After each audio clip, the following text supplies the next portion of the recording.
ناظرین، پروگرام روپیہ پیسہ میں آپ کو خوش آمدید کہتے ہیں۔ ملک کے حالات آپ کو پتہ ہے بہت زیادہ بگڑ گئے تھے، اور یہ بات مجھے پتہ نہیں کیوں سامنے نہیں لائی گئی، اور اس ایشو کو ریزالو کرنے کے لیے کیوں کام نہیں کیا گیا۔ سب سے پہلے تو اہم بات یہ ہے کہ یہ ہمارے ملک کے محافظ ہیں، ہمارے ملک سے محبت کرتے ہیں، ان کی اگر جانوں کا ضیاع ہو تو دکھ سب کا سانجھا ہوتا ہے۔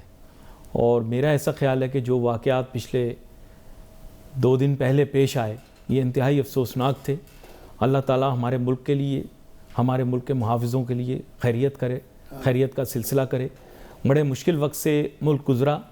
دیکھیں، یہاں پر یہ کہہ دینا میں ذمہ داری سمجھوں گا کہ میڈیا کا ذمہ دارانہ کردار جو ہے وہ سامنے آیا۔ میڈیا نے کوئی سنسنی نہیں پھیلائی۔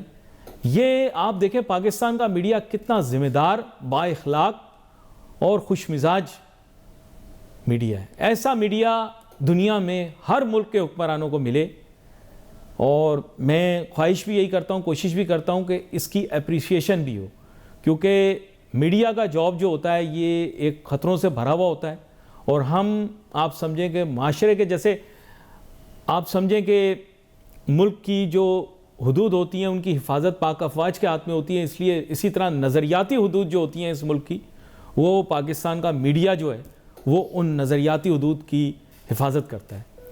اور ذمہ داری، اخلاق اور آزادی کے ساتھ یہ کام کرنے کی اگر اجازت ملے تو ضرور ہم ملک کا دفاع کریں گے۔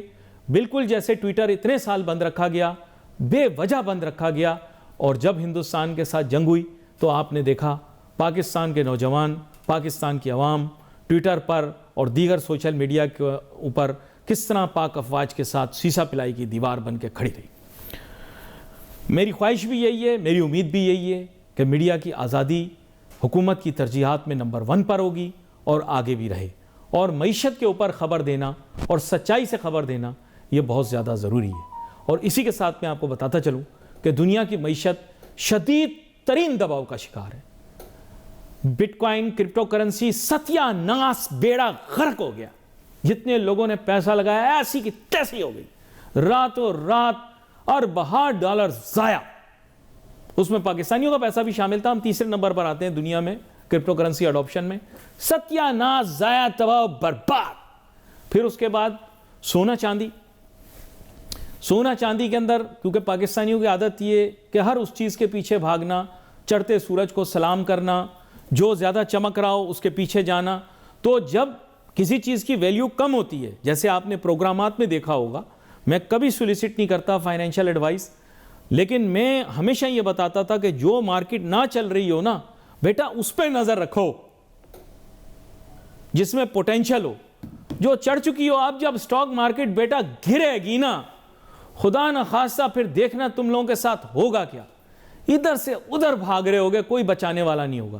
یہ جتنے سوشل میڈیا پہ نچیے گویے کہتے تھے نا سٹاک خرید لو، ایسے مڑیں گے پھریں گے جیسے تمہیں کبھی جانتے ہی نہیں۔ جیسے شوکت عزیز پرویز مشرف کی فوٹو دیکھ کے کہتا ہے نا میں انہوں پہچاندہ، آپ کو بالکل ایسے نہیں پہچانیں گے۔ یہ جتنے سٹاک کے گرو بنے ہوئے ہیں، جن کو ٹکا پتہ نہیں ہے سٹاک ایکسچینج کیا ہوتا ہے، میرے جیسے جتنے بیوقوف فائنینس کی کتابیں پڑھتے رہے، اکنامکس کی کتابیں پڑھتے رہے، میں نے لکھ بھی دی فائنینس کی کتاب، ہاں نیٹ پہ جا کے چیک کر لو، بہت بکری ہے میری کتاب۔ ہاں ہلکا لیتے ہو تم لوگ، مجھے ہلکا نہیں لیا کرو۔ انسان جو ہے نا ہمیشہ لوگوں کی قدر کرے، وہ اچھا ہے۔ قدر آپ لوگ نہیں کرتے ہو نا، پھر لوگ جب چلے جاتے ہیں پھر اس کے بعد کتابیں لکھتے ہو کہ یار یہ بندہ امریکہ جانے سے پہلے بڑی اچھی باتیں کرتا تھا، یہ بندہ لندن جانے سے پہلے بڑی اچھی باتیں کرتا تھا، جب شیخ نے اپنے پاس نوکر رکھ لیا تو دیکھو اس نے دبئی کو کہاں سے کہاں پہنچا دیا۔ یار یہ پاکستانی تھا لیکن ہم نے اس کی قدر نہیں کی۔ مجھے یاد آیا، میرے ساتھ آج میرے فاضل مہمان جناب شمیم فرپو صاحب موجود ہیں جو کہ سابق صدر KCC آئی ہیں۔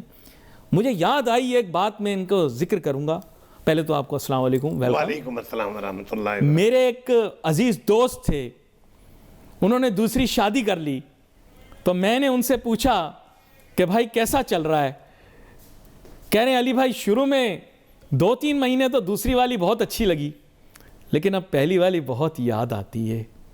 میں نے کہا اچھا، بڑی با وفا تھی وہ۔ میں نے کہا کمال ہے کہ بڑی خدمت کرتی تھی میری۔ میں نے کہا اچھا، کہتے برے وقتوں میں میرا بڑا ساتھ دیا اس نے، بہت اچھے وقت میں میں نے دوسری جوان کر لی۔ میں نے کہا بس اسی طرح جتنے لوگ پاکستان چھوڑ کے جاتے ہیں ہم کہتے ہیں یار وہ یہاں تھے تو بڑا اچھا کام کرتے تھے. معذرت, سوری, میں جذبات میں کھو گیا. آج کل یہ ملک تھوڑا نفسیاتی ہوا ہے, میں بھی ہو گیا ہوں. یہ اکثر آپ جذبات میں کھو جاتے ہیں. تو اس پر ذرا تھوڑا سا تبصرہ دیجیے گا کہ بین الاقوامی معیشت شدید دباؤ کا شکار, مارکیٹیں, اس کے علاوہ سونے چاندی کی قیمت میں یکدم گراوٹ, اور اس کے علاوہ اسٹاک مارکیٹوں پہ دباؤ, کرپٹو مارکیٹ جس کے متعلق آپ پہلے بھی رائے دے چکے ہیں کہ وہ کیا ہے کیا نہیں, وہ بھی شدید دباؤ کا شکار. اربوں روپیہ اس کے اندر سے وائپ آؤٹ ہو گیا. اس میں پاکستانیوں کا بھی ہوگا, ہم تیسرے نمبر پر ہیں بھائی. تو اب اس پر تھوڑا سا تبصرہ. اور ایران کے پاس بیڑا پہنچ چکا. جنگ آج ہوئی, کل ہوئی, یا کبھی بھی نہ ہوئی؟ جی علی بھائی, مجھے لگتا نہیں کہ جنگ ہوگی. میں بھی دعا کروں. بہرحال یعنی کیا کہتے ہیں, امریکہ بہادر اپنا پورا زور لگائیں گے, یعنی کیا کہتے ہیں دھمکیاں دیں گے, کیا دیں گے, لیکن وہ جنگ نہیں کریں گے, کیونکہ انہیں معلوم ہے کہ جنگ میں پھر یہ نا وہ بھی یہی تباہی نہیں ہوگی, ان کے یہاں بھی تباہی ہو جائے گی بہت زیادہ. بہرحال یہ دنیا اس کی لپیٹ میں آ جائے گی. تو یہ اتنا آسان نہیں ہے. اچھا, دوسری بات آپ نے کہی سونا چاندی اور دیگر دھاتوں کی اور جو کرپٹو کرنسی ہے اس کی, تو یہ تو دیکھیں ہونا تھا. سوال یہ کہ جس تیزی کے ساتھ اوپر جا رہا تھا, یعنی 2 دن میں 71,000 روپے یعنی کیا کہتے ہیں اپنا تولے پہ بڑھے تھے, تو ظاہری بات ہے کہ اس کے بعد اس نے نیچے بھی آنا تھا. ایک ہوتا ہے جینین, یعنی کیا کہتے ہیں کہ بھئی یعنی کوئی اپریسیشن ہو تو جینین ہو, کہ اس کے اندر بتدریج آہستہ آہستہ کر کے اوپر چڑھے. لیکن اگر لینڈ سلائیڈنگ ایک دم اوپر جائے گا تو پھر نیچے بھی آنے کا بہت زیادہ خدشہ ہوتا ہے. پوائنٹ تو یہ تو ہونا تھا. اچھا, جہاں تک اسٹاک کا تعلق ہے, اسٹاک میں سمجھتا ہوں کہ شاید اب کچھ بہتری آئے گی. تھوڑی سی لگ رہا ہے آپ کو تھوڑی سی اور بہتری آئے گی. اس کی وجہ یہ ہے کہ ایکسپورٹ جو ہمارے ہاں ایک طرح سے یعنی تباہی کے دانے پہ پہنچی ہوئی تھی, اس میں تھوڑی سی یعنی کیا کہتے ہیں اب رکاوٹ آئی ہے. اور حکومت وقت نے یعنی اس کو دیر سے سمجھا, لیکن بہرحال سمجھ لیا ہے بیٹھ کے. دیر آئے درست آئے. تو انہوں نے پھر تمام یعنی کیا کہتے ہیں اسٹیک ہولڈرز کو بلایا, جو خاص طور سے ایکسپورٹر سے, بڑے ایکسپورٹر سے, ان کو بلایا, ان سے بات کی, ان سے سمجھا. سوال یہ کہ اتنی دیر میں کیوں ہوئی, تو بہت پہلے ہو جانا چاہیے تھا. جتنی انڈسٹریز بند ہوئی ہیں ہمارے ہاں, علی بھائی آپ کا تصور نہیں ہے یعنی کیا کہتے ہیں کتنی انڈسٹریز بند ہو گئی فیصل آباد میں, کتنی انڈسٹریز بند ہو گئی کراچی میں. اور بار بار میڈیا پہ آتا رہا, یعنی خاص طور سے پرنٹ میڈیا میں آتا رہا کہ یہ بند ہو رہا ہے, وہ بند ہو رہا ہے, وہ بند ہو رہا ہے, لیکن کسی کے کان پہ جو نہیں رینگی. بار بار ان سے کہا گیا, یہاں تک کہ گوہر اعجاز نے ہاتھ جوڑ کے کہا ان سے کہ خدا کے واسطے آپ سن لیں, ورنہ ایکسپورٹ ختم ہے, بس بالکل سمجھ لیں آپ. بتائیے, ایک طرف انڈیا ہے وہ ترقی پہ ترقی کر رہا ہے, دوسری طرف بنگلہ دیش ہے, کپاس ہوتی نہیں ہے لیکن ہم سے زیادہ ایکسپورٹ ہے ان کی ٹیکسٹائل کی. کتنے شرم کی بات ہے ہمارے لیے, ہمیں ڈوب مرنا چاہیے کہ جب 1 روپے کے 2 ٹکے ہوتے تھے, وہاں پر آج ہمارے 2.5 روپے کا 1 ٹکا ہے. اچھا, تو یعنی کتنے شرم کی بات ہے یہ.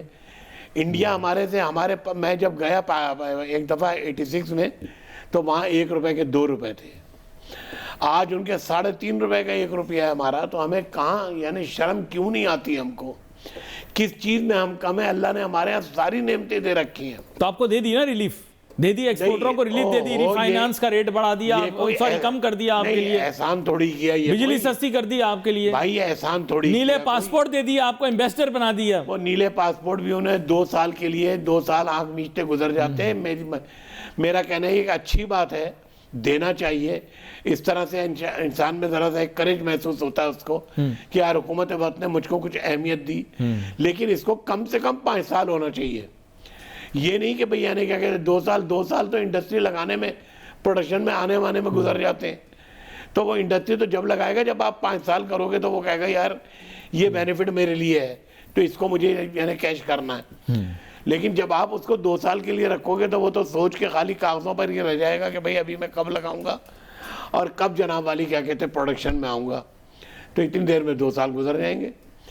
تو میرا کہنا یہ ہے کہ اچھی بات کی ہے, نہیں لیکن بات تو اچھی ہے نا, میں آپ سے کہہ رہا ہوں نا کہ اچھی بات کی ہے, لیکن اس کے اندر یعنی کیا کہتے ہیں چلے دیر سے کی کوئی مسئلہ نہیں, دیر آئے درست آئے, آپ نے کہا نہ ہونے سے ہونا بہتر ہے. دیکھیں ایکسپورٹ فائنانس کا ریٹ سلاش کر دیا, تو دیکھیں نا آپ سستا میں آپ سے عرض کر رہا ہوں یعنی کیا کہتے ہیں اس کے اندر کہ جو بھی کچھ دیر آئے درست آئے, چلیں بالکل ٹھیک ہے, بہتر کیا ہے, لیکن اس کو دیر پا بنیادوں پر ہونا چاہیے. یہ نہیں کہ ہمارے ہاں جو آئے دن صبح شام پالیسیاں بدلتی رہتی ہیں اور سسٹم آتے رہتے ہیں. وہ سسٹم کو ختم ہونا چاہیے, پالیسیاں دیر پا ہونی چاہیے. آج جو ہوئی ہے وہ کم سے کم 5 سال تو تبدیل نہ ہو, وہ البتہ اس کے اندر بہتری لانی چاہیے. ایسا نہیں ہو سکتا. پاکستان میں حالات, واقعات اور معاملات یکسر تبدیل ہو جاتے ہیں. ہمارے ہاں دن میں حکمران ہوتا ہے, شام کو وہ کچھ اور بن جاتا ہے. میں کہنا نہیں چاہ رہا, آپ سمجھیں. اور پھر جو اندر ہوتا ہے وہ باہر آ جاتا ہے, باہر آنے کے بعد پھر وہ کچھ اور بن جاتا ہے. یہ زمانہ ہمارے یہاں بدلتا ہے اور پھر پالیسیاں بھی اسی طرح تبدیل ہوتی ہیں. ایک دن وہ مخالفین میں شامل ہوتے ہیں, اگلے دن ہم ان کے اتحادی بن جاتے ہیں. یہ سارا زمانے میں چلتا رہتا ہے, کبھی سلالہ, کبھی ملالہ, کبھی کچھ. آپ پاکستان کے حالات کے متعلق کچھ نہیں کہہ سکتے, اس لیے آپ یہ نہ کہیں کنسسٹنسی اور پالیسی, آپ یہ کہیں کہ یہ میثاق معیشت کر لیں بس. نہیں, میں آپ سے عرض کروں گا کہ یہ بے یقینی ختم ہونی چاہیے. انسان کے ذہن میں جب تک بے یقینی رہے گی کوئی کام نہیں ہوگا. اس میں ٹھوس بنیادوں کے پر کام ہونا چاہیے کہ ٹھیک ہے جی یہ کہہ دیا تو کہہ دیا, 5 سال یہ تبدیل نہیں ہوگا. میں حکومتوں کو بھی کہہ رہا ہوں کہ حکومتیں اتنے جلدی تبدیل کرنا کوئی اچھی بات نہیں ہے.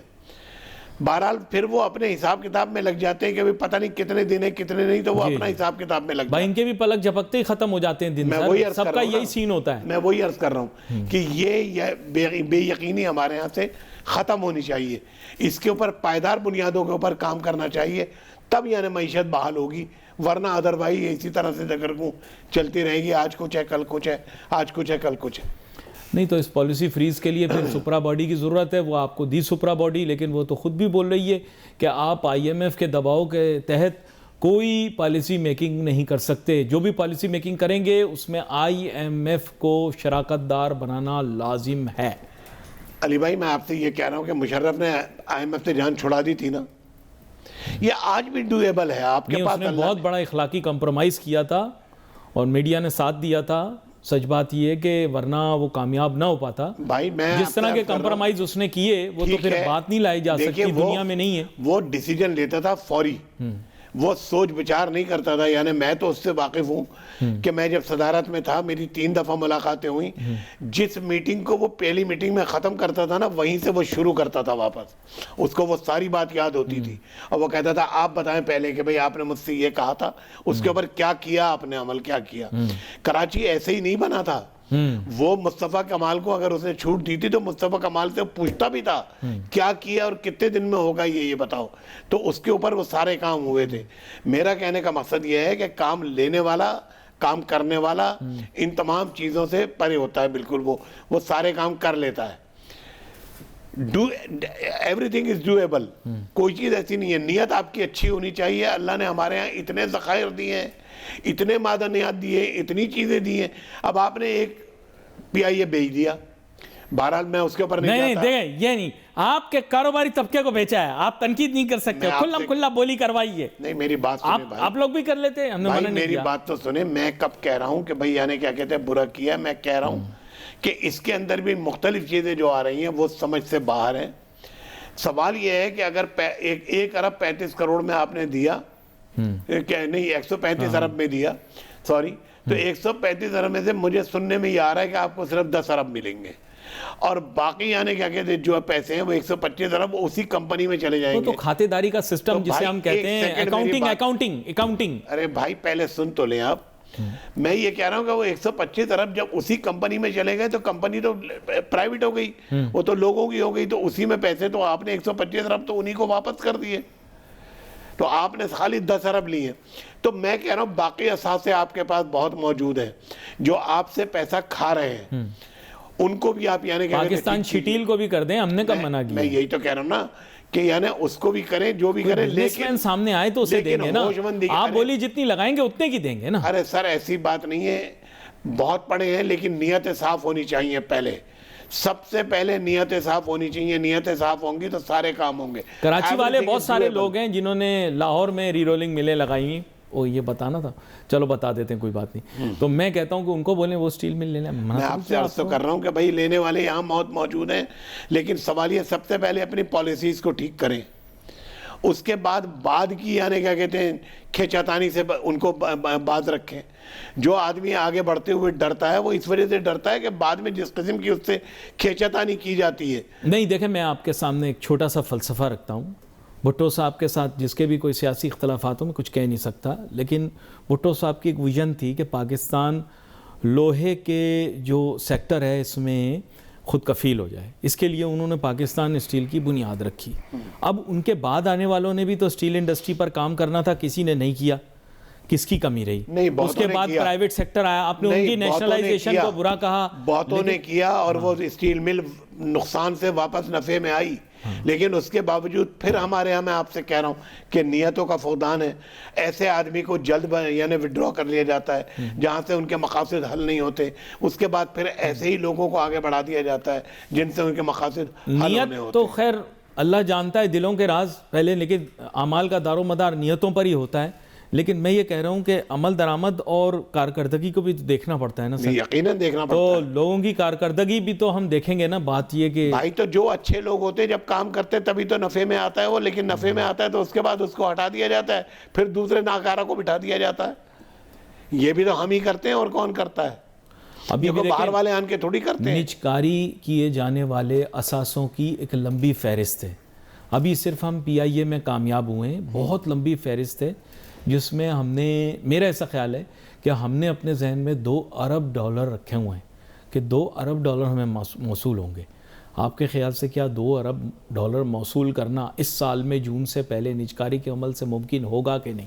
دیکھیے بات یہ ہے، میں پھر وہی آپ سے کہوں گا کہ سارا کھیل نیتوں کا ہے. اگر آپ نیک نیتی کے ساتھ کوئی کام کرنا چاہتے ہیں تو رب العالمین اس کے اندر آپ کی مدد کرتے ہیں.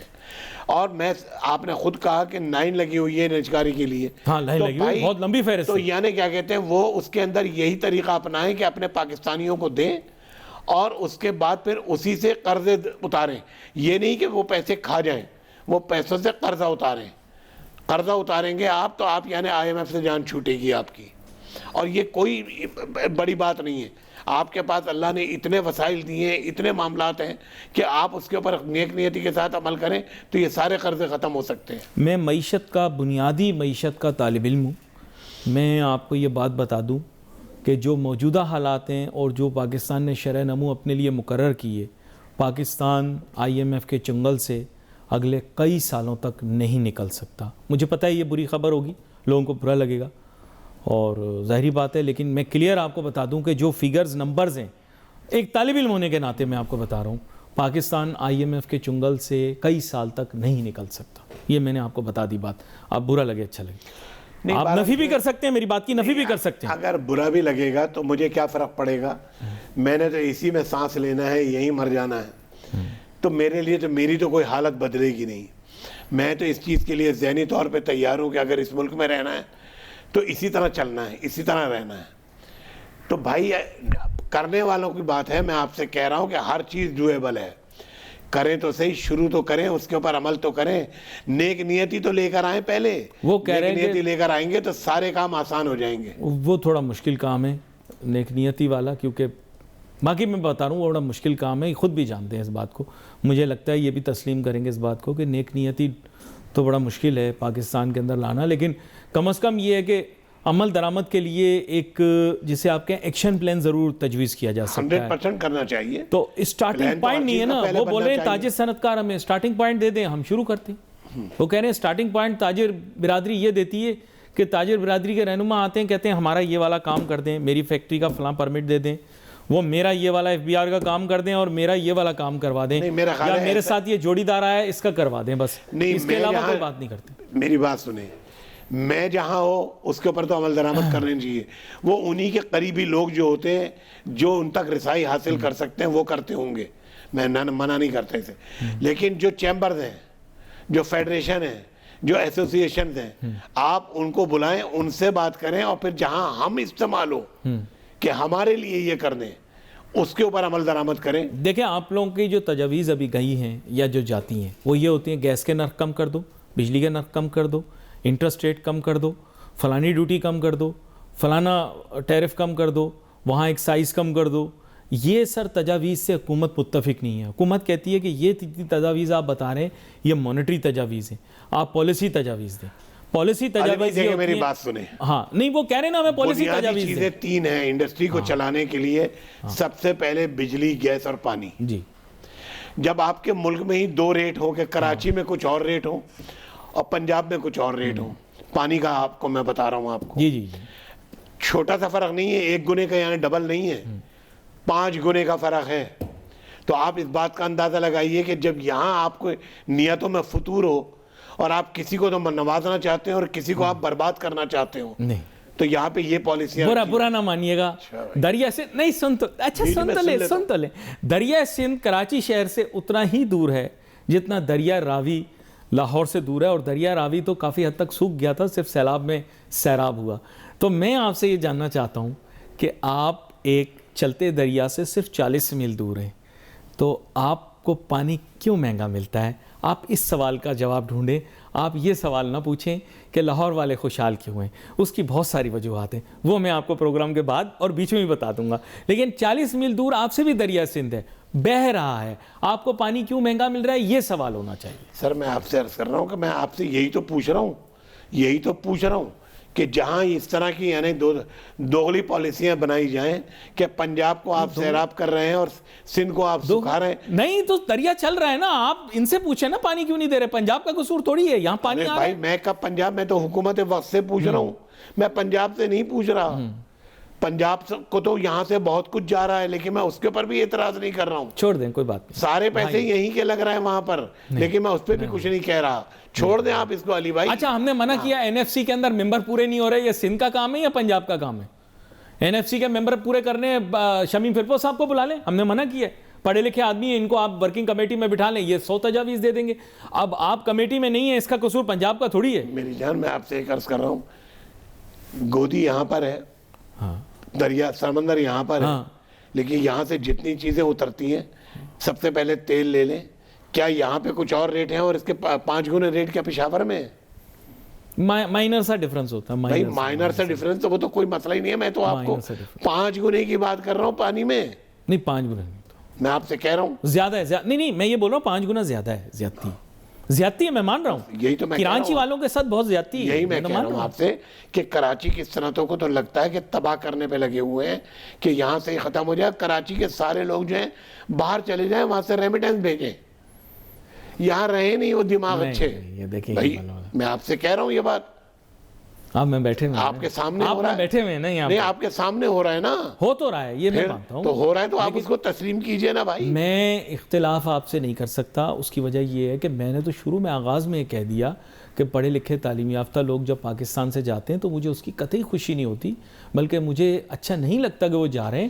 چاہے وہ باہر جا کے ریمیٹنس بھی بھیجیں گے, اپنے گھر میں رہ کر اگر ایک شخص کام کر رہا ہو تو زیادہ اچھا ہوتا ہے. میرا ایسا ہے. آپ یہ صحیح ہے, حقیقت ہے کہ بھائی اپنے ملک کو بنائیں. آپ کے تاجر رہنما تو غیر متفق ہیں. ارے کیا بات کر رہے ہیں, آپ کے تاجر رہنما تو غیر متفق ہیں. ان کا تو کہنا ہے یہ مبارکباد والی بات ہے, وہ تو ایک دوسرے کے مبارکیں دے رہے ہیں کہ پاکستانی چھوڑ کے جا رہے ہیں, اس سے ہماری ریمیٹنس پوری ہوگی. میں آپ کو بیانات دکھا دیتا ہوں, اخبار بھرے ہوئے, تاجر برادری نے مبارکباد پیش کی کہ پاکستان چھوڑ کے جا رہے ہیں. میں آپ کو دکھا دیتا ہوں سرخیاں. ارے بھائی جتنے زور سے آپ بات کر رہے ہیں میں نہیں کر سکتا. میں آپ سے عرض کر رہا ہوں, میں نے یہی تو آپ سے کہا ہے کہ یہ تو باہر یہاں سے باہر بھیجنے میں خوش ہیں کہ چلو ریمیٹنس آئے گی اور یہاں پہ روٹیاں بچیں گی, یہاں پہ کھانا بچے گا. تو یہ طریقہ صحیح نہیں ہے. ملک کو بناؤ اور ملک کو سنوارو.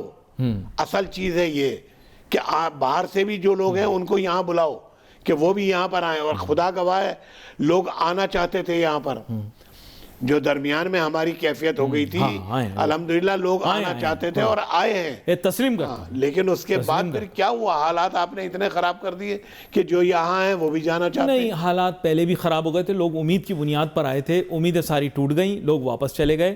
اسی ٹائم امیدیں ٹوٹ گئی تھیں, بس 2 سال کے اندر ہی لوگوں کا پورا ہو گیا کوٹا. لیکن یہ کہ اس کے بعد پھر حالات مزید خراب بھی ہوئے. اور بات واضح آپ کو اس لیے کر رہا ہوں کیونکہ معیشت کا موضوع ہوتا ہے, کبھی کبھار ہم تھوڑے سے ایموشنل ہو جاتے ہیں. اور معاملہ یہ ہے کہ ہمیں یہ انڈرسٹینڈ کرنا ہے کہ ملک کی معیشت جو ہے اس کو اب سدھار لانے کے لیے ہمیں ایک کمپریہنسو پالیسی بنانی پڑے گی اور سلوشن بیسڈ اپروچ پر جانا پڑے گا. اس کے لیے سپرا باڈی موجود تھی, لیکن انفارچونیٹلی سپرا باڈی کو بھی یہ کہنا پڑ گیا کہ ٹیکس ٹیرف جو ہے وہ اب اس طرح کا ہے نہیں کہ سرمایہ کاری لائی جا سکے. IMF کی وجہ سے کہا جاتا ہے کہ سرمایہ کاری کے $100 ارب سے زیادہ کے منصوبے جو ہیں ان میں بھرپور انداز سے پارٹیسپیشن نہیں ہو سکی. میرے خیال سے خالصتاً ابھی شاید $1 یا $2 ارب اس کے موصول ہوئے ہیں. لینڈ کی، ایگریکلچرل لینڈ کی بڑی بڑی جوائنٹ وینچر سے، جس میں شاید ابھی تک کوئی انویسٹمنٹ نہیں آئی. سعودی نے خود بھی اپنا، سعودی عربیہ کی بات کروں، سعودی عربیہ نے خود بھی اپنا بھرپور ترقیاتی پلان جو ہے اس کی جو شکل ہے وہ تبدیل کر دی ہے. اور ویژن جو سعودی ویژن 2030 ہے اس میں جو باقی چیزیں ان پر فوکس کر رہے ہیں. $multi-billion پروجیکٹ جو شاید ٹریلین تک بھی چلے جائیں. نوئم اور ریگستان کے بیچ میں لکیر یعنی دی لائن، اس پر کام اب تھوڑا سست روی کا شکار ہے. تیل کی قیمتیں بھی آپ کو پتہ ہے سپریسڈ ہیں، لیکن ان کے پاس بہت پیسہ ہے، ان کے پاس پیسے کی کوئی کمی نہیں ہے. قطر کا بھی یہی سین ہے، پیسے کی کوئی کمی نہیں، پیسہ بہت ہے. کویت کے پاس بھی پیسہ بہت ہے. یہ باقی ممالک بھی ہیں، بحرین ہے، عمان ہے، ان کے پاس پیسے ایسے بہت ہیں. ہر ایک کی اپنی اسٹریٹجی ہے، لیکن ریئلٹی آف دا میٹر اس کے انویسٹمنٹ ابھی تک نہیں آئی. امریکہ سے انویسٹمنٹ کی توقع کی جا سکتی ہے، وہ آئے گی مائنز، منرلز اور ریئر ارتھس میں. اس کے لیے ہم ایکسپیکٹ کر رہے ہیں. باقی ممالک جہاں سے انویسٹمنٹ آ سکتی ہے وہاں سے ابھی تک کوئی خاص ہمیں پیش رفت نہیں ملی. ہاں، ہماری امید یہ کہ ہماری JF-17 کی سیلز کی جو ڈیلز ہیں وہ اگر آگے چلی جاتی ہیں تو پاکستان کافی کامیاب رہتا ہے. They are in the tune of billions of dollars, اور اگر وہ مٹیریلائز ہو جاتی ہیں تو پھر پاکستان کو اس کا بہت فائدہ ہو سکتا ہے. اس وقت پاکستان کی اکانومی انٹرنیشنل لیش آؤٹ کا شکار ہوگی. لیش آؤٹ کا مطلب یہ ہے بیک لیش کرائسس جو دنیا بھر میں ہو رہا ہے، اور اس کے بارے میں شمیم صاحب نے بھرپور بات نہیں کی. اس کی جانب ان کو لاتا ہوں. سر، بات یہ کہ وزیر اعظم نے بہت اچھی پالیسیوں کا اناؤنسمنٹ کر دیا، لیکن پرابلم یہ ہے کہ آپ کی جو بائر مارکیٹ ہے، US مارکیٹ، وہاں پر ڈالر کی اپنی خالصتاً اپنی قدر نیچے کی جانب جا رہی ہے. ڈونلڈ ٹرمپ صاحب کی پالیسیاں یہ ہیں کہ وہ اپنے ملک کے اندر خود مینوفیکچر کرنا چاہتے ہیں، اس کی طرف جا رہے ہیں. اس کے علاوہ ساری دنیا کے اندر جو کچھ ڈونلڈ ٹرمپ صاحب کے فیصلوں کی وجہ سے جو ایک بھوچال آیا ہوا ہے اس سے بھی آپ واقف ہیں. اس پر تو آپ نے تجزیہ دیا نہیں، محتاط انداز میں تجزیہ دیجئے بھلے بغیر نام لیے. دیکھیے، سچی بات یہ ہے کہ بھئی یہ ڈونلڈ ٹرمپ صاحب جو ہیں وہ جب بھی آتے ہیں وہ اسی طرح کی یعنی کیا کہتے ہیں اتار چڑھاؤ کرتے ہیں. اور میں تو یہی کہوں گا کہ بے سوچے سمجھے وہ اس طرح کی چیزیں کہہ دیتے ہیں کہ جس سے امریکہ کو خود کو نقصان پہنچ جاتا ہے. یہ کئی چیزیں ایسی ہو رہی ہیں. نہیں، لیکن میرے خیال سے وہ بڑا پڑھا لکھا اور سوچ سمجھ کے بات کرنے والا آدمی ہے، اور ہر قدم بڑا پھونک کے اٹھاتا ہے. مجھے ایسے لگتا ہے پڑھا لکھا ہونا بہت صحیح ہے، اچھی چیز ہے، لیکن بہرحال غلطیاں سب سے ہوتی ہیں. ہاں، وہ تو ہوتی ہیں، اور وہ جذبات میں یعنی کیا کہتے ہیں غلطیاں کر جاتے ہیں. لیکن ان کے ہاں کیونکہ بہرحال دستور یہی ہے کہ جو انہوں نے کہہ دیا اس کو پورا بھی کرنا ضروری ہو سمجھا جاتا ہے. نہیں، لیکن وہ اپنی اصلاح کر لیتے ہیں ہر چند دن کے بعد. چین پر جیسے پہلے ہوا ایک موقف، پھر اصلاح کر لی اپنی. میں وہی تو عرض کر رہا ہوں نا کہ جب ان کو نقصان پہنچتا ہے اور اس کے بعد ان کو سجایا جاتا ہے پھر وہ اس کے بعد اصلاح کر لیتے ہیں. تو یہ تو یہی بات ہے. تو میں پاکستان کی طرف آ رہا ہوں کہ پاکستان میں جب تک بنیادی طور کے اوپر فیصلے نہیں ہوں گے کہ بھئی یہ فیصلے ہمارے لانگ لائف چلنے کم سے کم 10 سال کے لیے 5 سال کے لیے اس کو بنائیں. کون سا فیصلہ چاہ رہے ہیں آپ؟ کوئی بھی فیصلہ آپ سب سے پہلے انڈسٹرائز کے لیے. اور اس کے اندر میں یہ کہتا ہوں کہ جو بھی آپ مراد دیں، جو بھی کچھ کریں، باہر والوں کو کریں. پہلے تو ظاہری بات ہے کہ اندر والوں کو دیں گے تو باہر والے آئیں گے. IMF کہتی ہے بجلی کے نرخ نہیں گرا سکتے، IMF کہتی ہے گیس کے نرخ نہیں گرا سکتے. وہ کہہ رہے ہیں بڑھا سکتے ہیں، آپ گرا نہیں سکتے. شرح منافع جو ہوتا ہے بینکاری نظام کے اندر، شرح سود بھی کہا جاتا ہے اسے، وہ کہتے ہیں کہ صاحب تب تک آپ اسے نہیں گرا سکتے جب تک آپ کا زرعی نظام اتنا مضبوط نہ ہو، طلب اور رسد مال کی اس طرح کی نہ ہو، تب تک آپ اپنی انٹرسٹ ریٹ کو نہیں گرا سکتے. اب آپ مجھے بتائیں آپ کیا بدلنا چاہتے ہیں؟ کوئی خاص مرات نہیں دے سکتے، کوئی ایمنسٹی پیکیج نہیں دے سکتے. IMF نے بول دیا، آپ بتائیں کیا کریں؟ اب IMF سے جان تو چھڑا سکتے ہیں. میں نے آپ سے ابھی عرض کیا تھا کہ بھئی آپ سب سے پہلے اپنے آپ کو ایسیس کریں کہ ہم کہاں ہیں. وہ کہہ رہے ہیں بیرونی سرمایہ کاری لے آؤ اپنی جان چھڑا لو. ہم نے منع نہیں کیا. نہیں، وہ بیرونی سرمایہ کاری اتنی آسانی سے نہیں آئے گی، کیونکہ جب تک مقامی سرمایہ کار اس میں سرمایہ کاری نہیں کرے گا تو بیرونی سرمایہ کاری کہاں سے آ جائے گی. سوال یہ ہے کہ آپ دیکھیں کہ وہ کیوں ایسا کر رہے ہیں. ہمارے ہاں وہ کیوں اس طرح کی چیزیں کرا رہے ہیں کہ بھائی آپ بجلی پہ ریٹ کم نہیں کر سکتے، آپ گیس پہ ریٹ کم نہیں کر سکتے، آپ ڈالر نہیں گرا سکتے. ارے بھائی کہہ دیا نا انہوں نے. ہاں، تو میں وہی تو عرض کر رہا ہوں کہ کیوں. دیکھیں وہ ایک اسٹریٹجی، ایک پالیسی نہیں، سن تو لیں میں آپ کو بتاتا ہوں. اسٹریٹجی پالیسی یہ تھی کہ اس وقت وہ سب سے زیادہ پسندیدہ اتحادی بھی تھے اور بنیادی طور پہ سالانہ بنیادوں پر پاکستان کو وہاں سے امداد بھی ملتی تھی اور امداد اربہ ڈالر میں تھی. جیسے آپ آئی ایم ایف کے پروگرام $1.5 ارب کے لیے پورا سال مشقت کرتے ہیں, اس سے کہیں زیادہ امداد اس وقت آپ کو ویسٹ سے ملا کرتی تھی, نان نیٹو ایلائی ہونے کے ناطے. جاتی کہاں تھی؟ وہی استعمال ہوتی تھی, اسی کی وجہ سے آئی ایم ایف کی ضرورت نہیں پڑتی تھی نا. آئی ایم ایف کی ضرورت کیوں پڑے گی جب آپ کو اس سے ڈبل پیسے ملیں گے؟ میں آج بھی آپ سے کہہ رہا ہوں, دبئی کی آپ دیکھیں کہ بھئی کیا ڈیوٹی ہے, کیا جناب والی وہاں پر ٹیکسیز ہیں, لیکن کہاں سے کہاں پہنچ گیا. نہ ہونے کے برابر ہیں وہاں ٹیکسیز. ہم یعنی کیا کہتے ہیں, اس سے بڑا ملک ہے, ہمارے پاس اس سے زیادہ وسائل ہیں, اس سے زیادہ سب کچھ ہے, ان کے پاس کیا ہے؟ کچھ بھی نہیں ہے, لیکن اس کے باوجود وہ کہاں پہنچ گیا. میں پھر آپ سے کہہ رہا ہوں بھائی علی بھائی, سب سے پہلے نیک نیتی چاہیے. یہ جو اربوں ادھر ہو جاتے ہیں, اربوں ادھر ہو جاتے ہیں, یہ ختم ہونا چاہیے. یہ ختم ہوگا. چلیں دبئی اور کا یہ کب ہوگا؟ جب نیت صحیح ہوگی. دبئی کا سکسیس ماڈل آپ خود اپنی نظروں سے دیکھ لیں. شیخ دبئی ایک عام شہری کی طرح جگہ جگہ جاتے بھی ہیں. بالکل صحیح. یہ ایک ریئلٹی ہے, یہ ایک ریئلٹی ہے. ان کی گاڑی کے اندر وہ خود جاتے ہیں. اگر دبئی مال جانا ہے, برج خلیفہ کو دیکھنا ہے یا کوئی بھی اور کام ہو, خود ذاتی طور پہ جا کر معائنہ کرتے ہیں. نمبر 1. نمبر 2, اپنے پاس دنیا بھر کے بہترین ماہرین رکھے ہوئے, اور کوئی ایسا شخص نہیں جو دنیا کے اندر اگر اپنے شعبے میں مہارت رکھتا ہو اور شیخ اس کے تجربے سے مستفید نہ ہو. نہیں آپ پڑھ لیں جو بھی کنسٹرکشن ہو. اچھا پھر کیا ہے, اپنے ملک سے سنسیریٹی اتنی ہے کہ کوشش کی ہوئی ہے کہ کرپشن ان کے ملک میں کم سے کم ہو. بالکل صحیح ہے. یہ ایک آنکھوں دیکھا حال ہے. لا اینڈ آرڈر کی سچویشن ایسی ہے دبئی کی کہ بہت سارے ممالک سے بہتر ہے وہ اس وقت. بہت سارے ممالک. آپ میری بات سنیں, وہاں آپ کو کوئی پولیس والا چوراہوں پہ نظر نہیں آئے گا, لیکن اس کے باوجود ایک بھی خلاف ورزی نہیں ہوگی. اور یہاں پر آپ کو 8 کھڑے ہوئے نظر آئیں گے, وہ آپ کے سامنے یعنی کیا کہتے ہیں, وہ موٹر سائیکلیں نہیں قانون توڑے وہاں شرطہ فوراً پکڑ لیتا ہے, فوراً پکڑ لیتا ہے. یہاں پہ تھوڑی ہے. اچھا وہ انہوں نے شروع میں ٹریفک کا یہ رکھا تھا کہ جو ٹریفک کی وی آئی پی کیا کرتے تھے وائلیشن, انہوں نے کیا کیا, پکڑتے فوراً تصویر لگا دیتے تھے. پھر انہوں نے کہا اس پہ کوئی منائی نہیں ہوگی, اب تصویر لگ گئی. اب وہ منع کر رہے ہیں بھلے کہ یار یہ فلاں کا بیٹا فلاں کا, اس سے کوئی فرق نہیں پڑتا. یہی سعودی کا حال ہے. محمد بن سلمان صاحب کا بھی سوچ اور فکر یہ ہے کہ وہ کہتے ہیں صاحب ملک میں کرپشن نہیں ہونے دوں گا, بالکل نہیں ہونے دوں گا. آپ کو یاد ہوگا کئی سال تک لوگوں کو ہوٹل میں بند رکھا, اپنے رشتہ داروں کو بند رکھا, بولا بھائی آپ نے ریاست کا جتنا پیسہ لیا واپس کرو. پھر لیا نا. ایسے ہوتا ہے کام. نیت جب صحیح ہوتی ہے تو میں یہی تو آپ سے کہہ رہا ہوں کہ نیت صحیح کر لیں تو یہاں پیسہ بہت ہے, کوئی مسئلہ نہیں ہے. کیونکہ اللہ نے بے انتہا, میں تو کہتا ہوں یہ پاکستان جو ہے یہ سورہ رحمان کی تفسیر ہے. جتنی نعمتوں کا اللہ تعالیٰ نے اس میں ذکر کیا ہے, لیکن انہوں نے عام آدمی کو نہیں پکڑا, انہوں نے سب سے بڑے جو ٹیکس دہندہ تھے, نہیں صرف جو سب سے بڑے ٹیکس دہندہ تھے ان کو پکڑا. سر بنیادی چیز یہ ہے, پہلے اوپر سے چلیں, اوپر والوں کو پکڑیں. یہاں پہ غریب کو پکڑا جاتا ہے, امیر کو تو چھوڑ دیا جاتا ہے, وہ بھلے قتل کر دے, وہ بھلے گاڑی میں دبا دے. تو پھر سلوشن ادھر سے ہی کاپی کر لیں آپ. کس نے منع کیا آپ کو؟ میں نے آپ سے یہی تو کہا ہے نظام کمپیوٹرائز کر دیں, کس نے منع کیا؟ آپ نے کہا ہے کہ ان کو نقل کر. میں آپ سے کہہ رہا ہوں کہ عقل نہیں ہے تو نقل کر لیں. میں نے یہی تو بات کہی تھی. میں آپ کے ساتھ متفق ہوں. پی ایس ڈبلیو جو ریجن کے ممالک ہیں, آپ کو ایکسپورٹ بڑھانی ہے نا, ریجن کے ممالک کو دیکھیں, وہ ہمارے کمپٹیٹر ہیں. تو ظاہری بات ہے کہ جب ان کے مطابق یعنی ہمارے یہاں بھی ٹیکسز ہوں گے اور یہ ریٹ ہوں گے بجلی کے, گیس کے, پانی کے, تو اس کے ہم کمپٹیٹ کر سکیں گے. آپ کے لڑکپن, ہمارے پاس ان سے زیادہ ریٹ ہوں گے, اور ڈوئنگ بزنس جو ہے وہ ہمارا مہنگا ہو جائے گا, کاسٹ آف ڈوئنگ بزنس کم نہیں ہوگی, تو کیسے ہم ان سے مقابلہ کریں گے؟ آپ کے لڑکپن اور میرے بچپن میں آپ مجھے سچ سے بتائیے کہ صدر پہ, ایلفی پہ, ایلفنسٹن اسٹریٹ جسے زیبونیسا اسٹریٹ کہتے ہیں, اور یہ جو بڑے بڑے 5 اسٹار ہوٹل ہیں, ان کے آس پاس کیا آپ کو غیر ملکی عام گھومتے پھرتے دکھائی نہیں دیتے تھے؟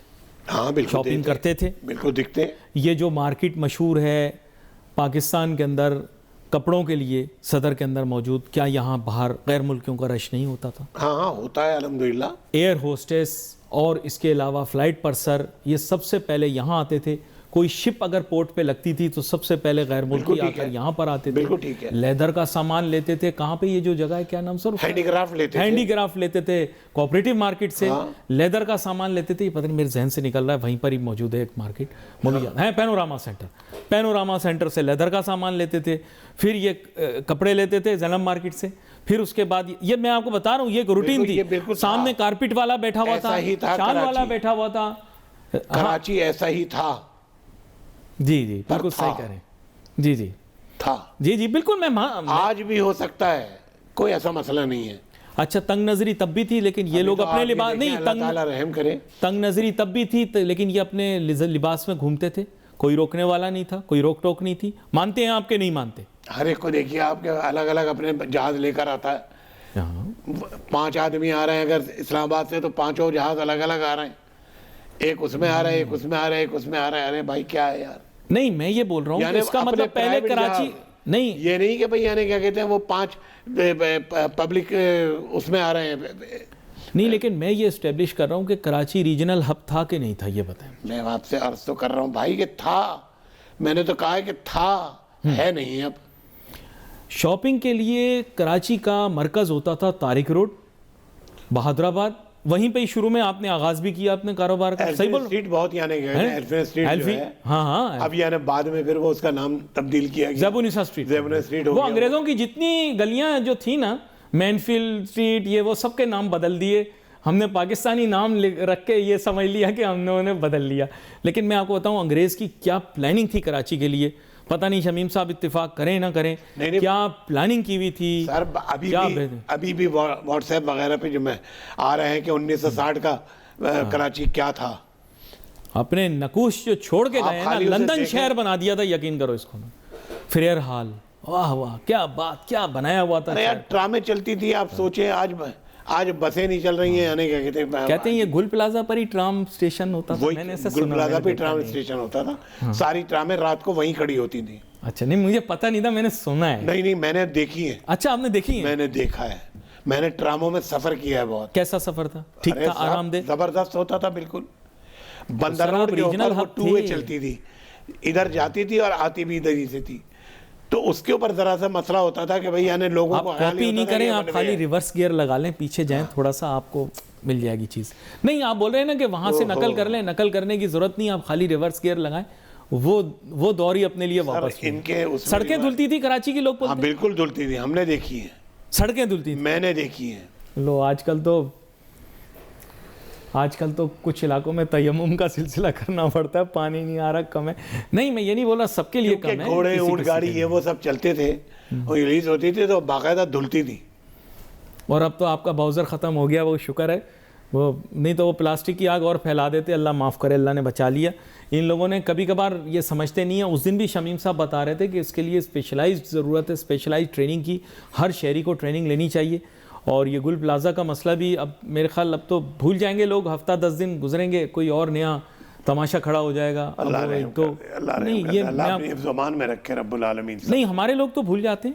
نہیں صحیح ہے. ہمارے لوگ تو گھڑے میں کوئی گر جائے اس کے بعد 2 دن سوگ مناتے ہیں. پھر آپ نے جو کہا ہے کہ اگلا پھر کوئی مسئلہ آ جائے گا, تو میں نے اس پر کہا ہے کہ اللہ اپنی حفظ و امان میں رکھے. اب اللہ کرے کہ اگلا جو مسئلہ ہے وہ چھوٹا مسئلہ ہو. نہیں اللہ نہ کرے بڑا مسئلہ نہ ہو بھائی. میں تو کہتا ہوں کوئی مسئلہ ہی نہ آئے, اللہ پاک ہمیں اپنی حفظ و امان عطا فرمائے رب العالمین. اور دیکھیں اس سے تیاری بہتر ہوتی ہے. ہمیشہ کہتے ہیں prevention is better than cure, کہ بھائی مسئلہ آئے بغیر آپ کو تیار رہنا چاہیے. تیار ہونا چاہیے. مجھے موت آنی ہے تو مجھے اس کی تیاری کرنی ہے.